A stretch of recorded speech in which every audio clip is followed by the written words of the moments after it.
Hej alle sammen og velkommen til endnu en vlog. Den her gang prøver vi med en vlog på dansk i stedet for. Turen den er gået til Dubai, hvor vi skal rundt og se nogle af de klassiske turistattraktioner hernede. Og vi bor på et hotel, der hedder Paramount Hotel Midtown. Det ligger lige i centrum af her, hvor Burj Khalifa og alt det andet også ligger.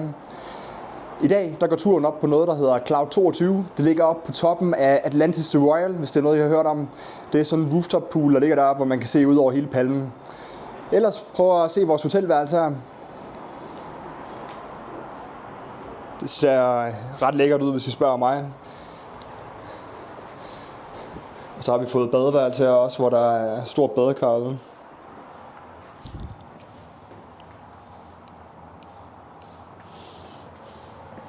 Og vi bor op på 18. etage af det. Og har noget udsigt ud over, ja, hvad var det, nede mod vandet her.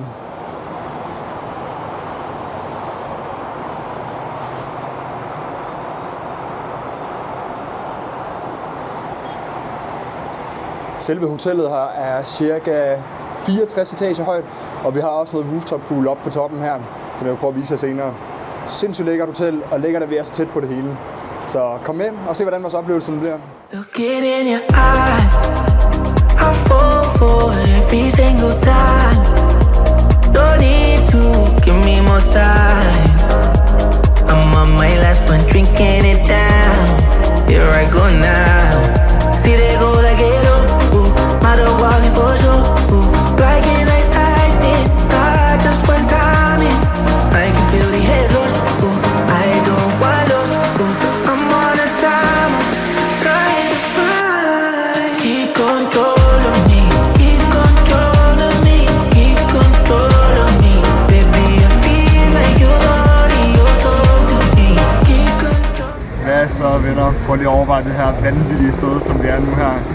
Det ligger op oven på Atlantis The Royal. Det hedder Cloud 22. Prøv at se udsigten heroppe fra. Man kan se hele vejen ned over den her palme her, som vi har bygget kunstigt hernede. Det ser absolut vanvittigt ud. Og så er der en pool, der løber hele vejen hen langs kanten her. Og vi har nogle drømmeseng i stedet oppe bagved her, hvor vi kan ligge og slappe af. Absolut en af de allermest vanvittige steder, som jeg nogensinde har set. Så bare hele det her scenery hernede, hvor man kan kigge hele vejen ud over palmen her. Det ser for sygt ud. Jeg tror næsten ikke, man kan fange det på kameraet her. Jeg tror, det er noget, man bliver nødt til at prøve at se for sig selv.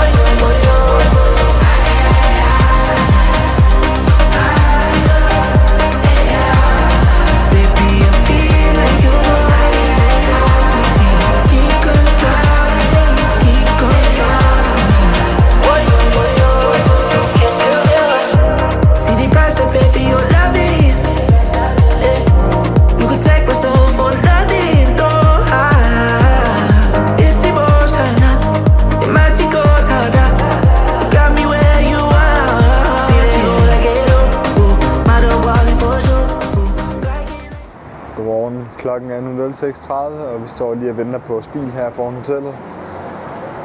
Vi skal ud til noget, der hedder Aura Skypool og spise morgenmad her til morgen. Det er en skypool, der ligger ude ved palmen her, hvor man kommer ret højt op og kan se ud over hele palmen. Efter det, så skal vi ud i den her Atlantis vandpark og prøve at se, om det er fedt. Hernede, der kører de med, at det er sådan noget wallet parking, så der får man ikke selv lov til at parkere sin bil. Der går man bare hen, afleverer den, får man en kort. Når man så skal bruge den igen, så kommer de igen, eller så afleverer man kortet, og så kommer de med den igen. Vi valgte at lege en bil hernede, fordi det var umiddelbart den nemmeste måde at komme rundt på. Det, der svarer til en Uber ud til Aura Skypool herude, er cirka det samme, som vi skal lige få leje bilen hele dag, så tænkte jeg, det kunne lidt bedre betale sig. Trafikken til gengæld hernede, den er lidt vild, så det er noget, man lige skal vende sig til at køre i. Det er lidt det vilde vesten, når folk ligger og kører bil. Og der kører mange hurtige biler, der bare ligger og ræser rundt hernede. Men indtil videre har det været okay, så kom med og se. Udsigten skulle være ret vild op fra Aura, så det glæder vi os rigtig meget til at se.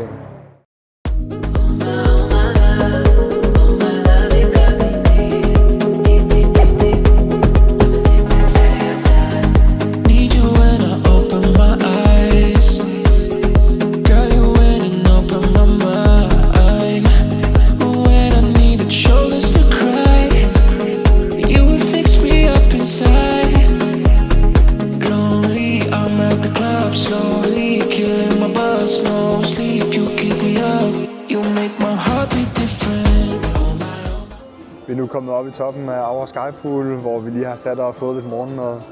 Det er super fin morgenmad, men ikke fordi det var noget specielt. Det handlede egentlig mest om, at vi var oppe og se udsigten heropfra. Og prøv lige at se en lille udsigt, vi har heropfra. Du kan se hele vejen ud over Palmen. Over i bagved her ligger Dubai Marina. Det var egentlig meningen, at vi ville have været heroppe og ligge en dag, men da vi skulle ind og booke det, og det gjorde vi 2-3 uger før, der var der ikke flere pladser tilbage heroppe. Så den eneste mulighed for sådan lige at komme op og se udsigten herfra, det var at tage deres morgenmad, hvor man så kan få lov til at gå rundt og se udsigten herfra bagefter. Men sindssygt flot. Og helt sikkert det er noget, der er værd at besøge. Men jeg vil sige, i forhold til udsigten over fra Cloud 22 i går, så er det ikke fordi, det sådan er noget særligt. Cloud 22, det var oppe på 22. etage. Her der er vi oppe på etage 50. Og jo, det er sindssygt flot. Men jeg siger, på mange måder så kunne Cloud 22 alligevel noget mere. Det var et noget flottere sted, og man lå lidt mere i lag også i forhold til sådan at kunne ligge og solgøre.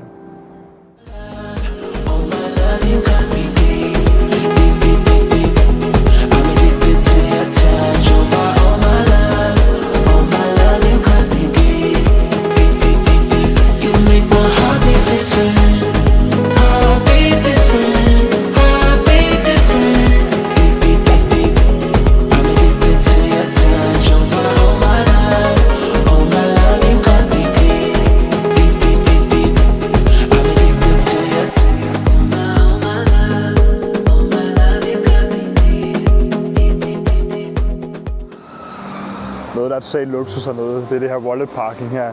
Alle de steder, vi har været indtil videre, der afleverer man bare sin bil, og så kommer de pænt tilbage og afleverer den tilbage til os igen. Det er altid luksus. Så skal man ikke bøvle med at finde parkering eller noget selv.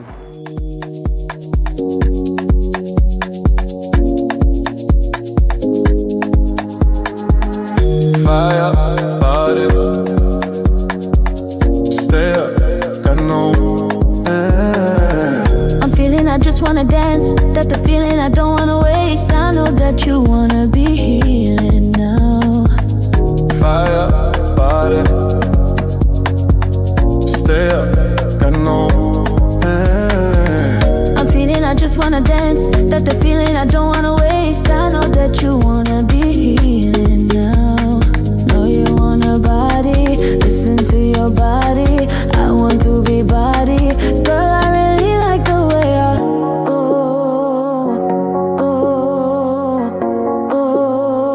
girl, I really like the way I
Godmorgen.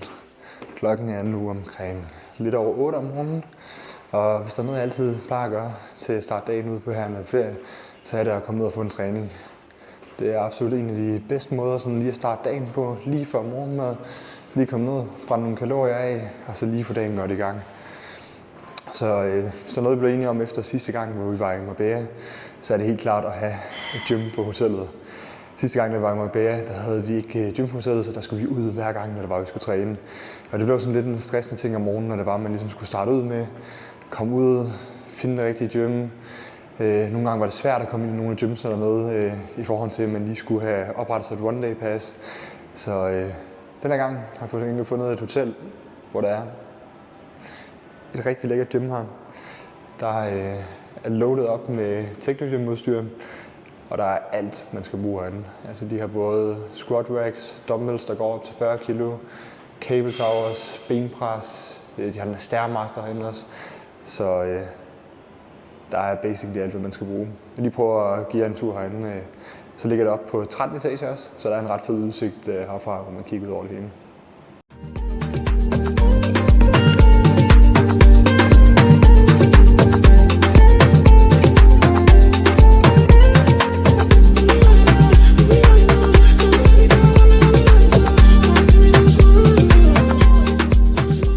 Så blev dagens træning klaret, og nu er det tid til at komme ned og få noget morgenmad. Det er endnu en af de her ting, som vi er blevet enige om, at vi bare ikke magter, når vi er på ferie. Det er, at jeg skulle stå for hele morgenmaden selv. Sidste gang, jeg var i Marbella, der havde vi lejet os ind på en Airbnb, så der stod vi for alting selv, inkluderet morgenmad. Her har vi fået igen hotel med morgenmad på, og det er bare meget mere convenient, især når det er, man har været nede at træne, hvor der helst ikke skal gå for lang tid fra, at man har trænet til, man skal ned og spise. Så det er bare meget mere lækkert. Og til morgenmaden, der prioriterer jeg altid at få godt med proteiner ind. Det gælder både, når jeg er på ferie, men det gælder også i det daglige. Så når det er, at vi er på hotel, så plejer jeg faktisk gerne bare tit at køre med æg til morgenmad, noget frugt og så lidt kaffe. Det er sådan en god lige måde at lige få startet dagen på, uden for meget carbs og noget, der tynger kroppen for meget. Og det er også her, man lige har mulighed for at få lidt ekstra proteiner ind i forhold til resten af dagen, hvor det kan være lidt sværere, især når man er på ferie, at holde proteinniveauet op. Her på hotellet er der en rigtig, rigtig fin morgenmadsbuffet. Der er lidt af det hele, og masser af forskellige slags brød, kager. De har et helt hjørne derovre, hvor man kan få lavet omeletter, man kan få lavet almindelige æg, man kan få lavet ligesom man gerne vil. Alt muligt forskellige frugt, grønt, super lækkert. Er vi optaget? Good morning. Good morning.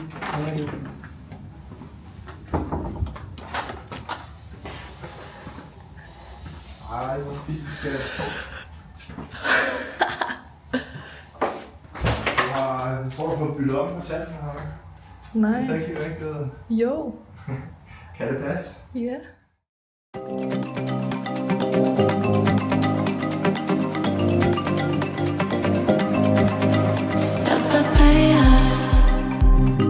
Put your body on me now, papaya. I want you to lay me down, papaya. Put your body on me now, baby. You're in my space, I just wanna breathe you in. Lips locked for days, tell me whenever, ever. Så lækkert ud med det der mælk ovenpå. Wow. Bare lige hvad man skal gribe den anden, så ikke bløde over det hele. Ups.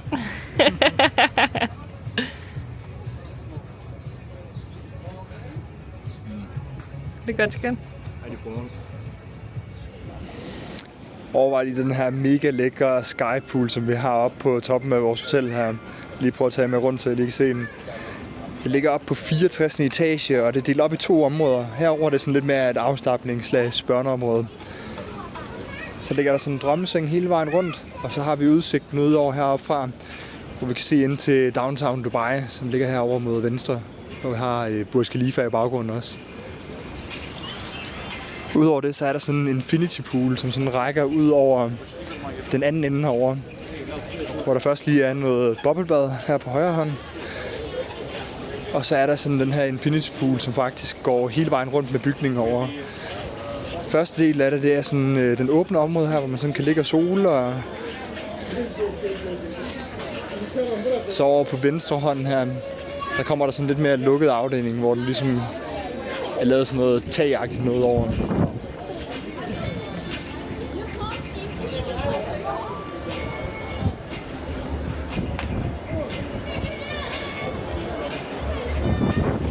Mega lækker facilitet sådan her på hotellet. Og så går den hele vejen rundt her på den anden side også, for der er noget bar nede i det andet område.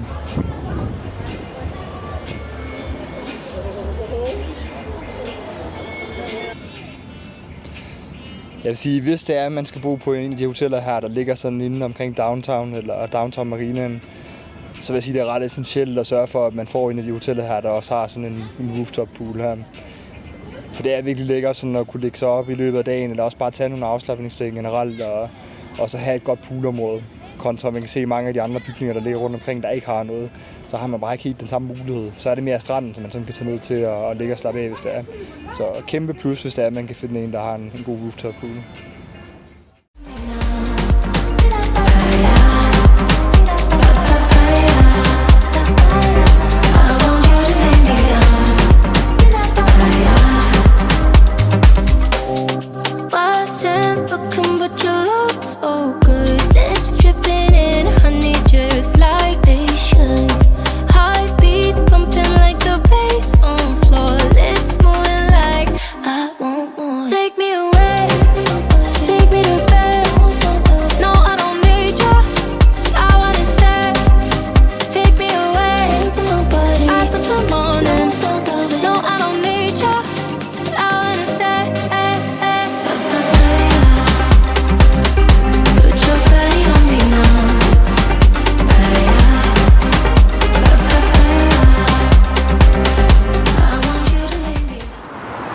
I dag skal vi ind og prøve at se det her Museum of the Future, som er den her kæmpe bygning her, der ligger lige om bag mig.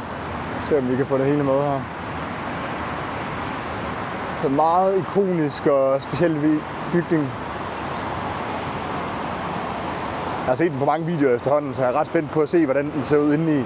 Så prøv at komme med og se, hvad det er, de har at byde på derinde.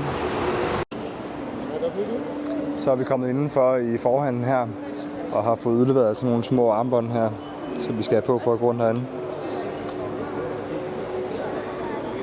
Allerede foran her er sådan en meget speciel syn. Den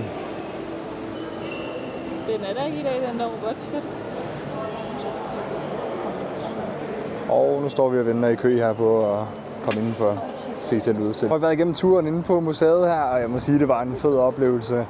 Det var sådan en historie, der sådan kørte hele vejen igennem, hvor man ligesom kom frem til 2077, tror jeg det var. Og hvor de sådan lidt fortæller omkring, hvilke udfordringer har der været undervejs, og hvordan man ligesom prøver at løse nogle af de udfordringer. Prøv at se med på nogle af de klip, vi tog derinde fra.